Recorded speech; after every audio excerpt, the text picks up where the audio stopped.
Most of us think the story of America kicks off with Jamestown, or maybe the Pilgrims landing at Plymouth Rock. But what if I told you the first named war between Europeans and Native Americans happened 80 years before all that? And it wasn't on the East Coast, it was way out in the heart of what's now the American Southwest. Okay, let's dive into this little known but incredibly important conflict. So let me ask you that again. Before Jamestown, before the Pilgrims, who was fighting who? We're all so used to that East Coast story, but you have to wonder what was going on out west. The answer? Well, it opens up a much earlier, and you could argue a much more brutal first chapter in this long, complicated story. The answer is the Tiguex War. It was fought over one single brutal winter, from about December 1540 to March 1541.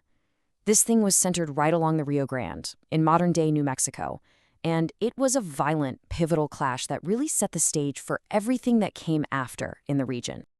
Now, to really get the tragedy of this war, you've got to understand the two worlds that were on a collision course here. On one side, you have a civilization that had been living on this land for thousands of years. And on the other, you have an army, just fueled by legends of gold and a thirst for glory. Their meeting was going to change everything. And listen, these were not nomadic tribes. The Tiguex, and it's pronounced Tiwesh, were a deeply rooted, really sophisticated people. Just picture it, sprawling adobe towns, some of them 5 stories high, bustling with people. They were master farmers who had figured out how to thrive in the desert. This was a civilization, and it had been there for a very, very long time. And into this ancient, settled world marches an army from another planet, basically. They're led by Francisco Vázquez de Coronado. And these guys weren't colonists looking to build a new life. No, they were conquistadors, driven by one single, all-consuming fantasy: gold. They were literally chasing a myth, the 7 cities of Cíbola, and they were ready to do anything to find it. And we are not talking about a small scouting party. The entire expedition was nearly 2,000 people. Just try to imagine that. A force that huge, a moving city, basically, descending on the villages and farmlands of the Tiguex people right as winter was setting in. But here is a detail that almost always gets lost, and it's so important. The Spanish soldiers, they were actually the minority in this army. The bulk of the fighting force, over 1,300 of them, were indigenous allies from Mexico. So this wasn't just a simple Spanish conquest. It was way more complicated, a whole web of alliances, which kind of messes with this simple story we're often told. And think about the logistics of this thing. Over 1,000 horses and mules, plus thousands of livestock. This wasn't just an army. It was like a swarm of locusts on the move. And it needed to be fed. And it was headed straight for the Tiguex heartland. So you have this massive, hungry army showing up on the doorstep of a peaceful agricultural society right before winter. I mean, it was an absolute recipe for disaster. Let's look at how this whole thing just exploded into open war. The path to war was just this rapid-fire series of provocations.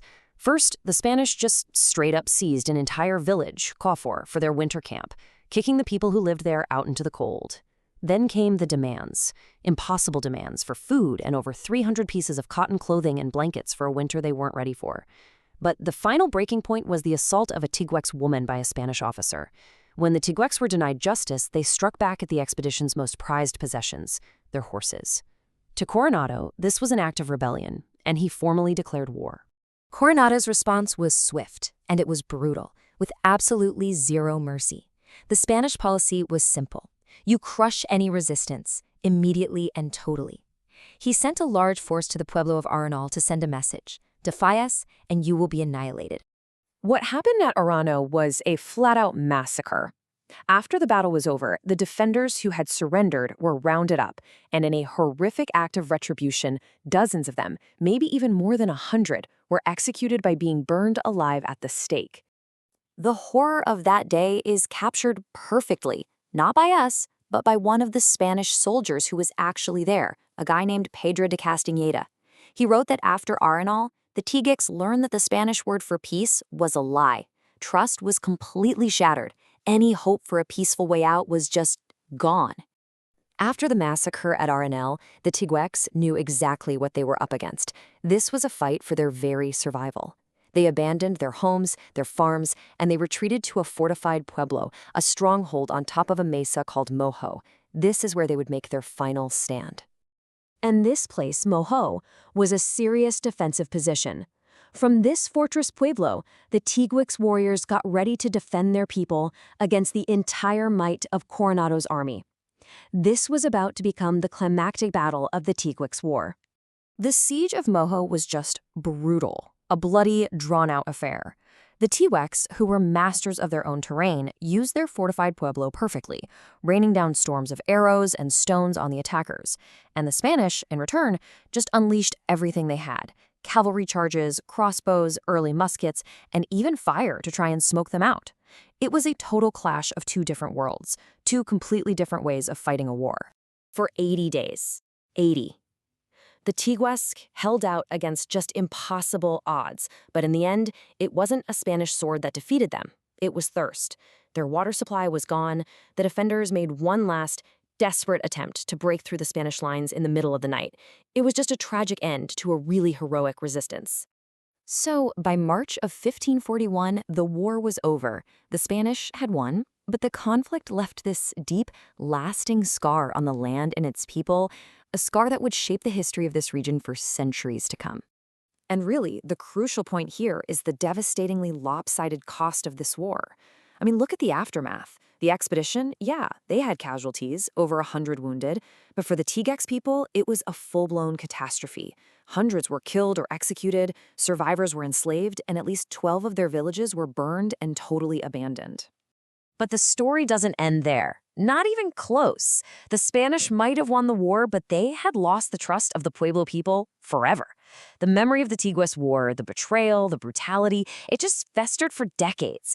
And then, in 1680, that resentment exploded in the Pueblo Revolt, a massive coordinated uprising that actually kicked the Spanish completely out of New Mexico for 12 years. The seeds of that huge rebellion were planted right here in the winter of 1541. So, how are we supposed to make sense of this? It's messy. On one hand, it's a story of brutal conquest and cultural destruction. But on the other hand, it was the violent catalyst that ended up creating a new world.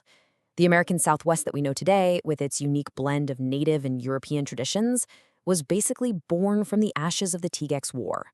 And that leaves us with a really tough question, doesn't it? This foundational moment in American history was both incredibly destructive and weirdly creative at the same time. It's a powerful reminder that history is rarely simple, and sometimes its most important chapters are the ones we've completely forgotten.